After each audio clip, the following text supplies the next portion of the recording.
वारकऱ्यांच्या मृत्यूची घटना अत्यंत वेदनादायी आहे. आमदार रोहित पवार यांनी असं ट्विट केलंय. सरकारनं वारकऱ्यांच्या सुरक्षेची काळजी घ्यावी असंही रोहित पवार म्हणाले. रोहित पवार यांनी या संपूर्ण प्रकरणावर ट्विट केलेलं आहे आणि सरकारकडे वारकऱ्यांच्या सुरक्षिततेची मागणी केलेली आहे.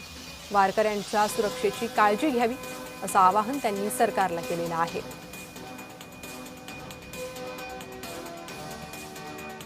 काय म्हणाले रोहित पवार पाहूया. दिंडीतील वाहनाने धडक दिल्यानं जेजुरीजवळ 3 वारकऱ्यांचा दुर्दैवी मृत्यू झाला.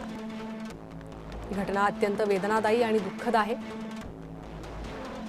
यात काही वारकरी जखमी झाले, ते लवकर बरे व्हावेत ही प्रार्थना.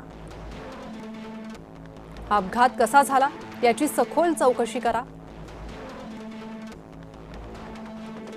पुन्हा अशी घटना घडू नये याची दक्षता घ्या. प्रशासनानं योग्य त्या उपाययोजना कराव्यात. वारकऱ्यांच्या सुरक्षेची पूर्ण काळजी घ्यावी ही विनंती असं रोहित पवार म्हणाले.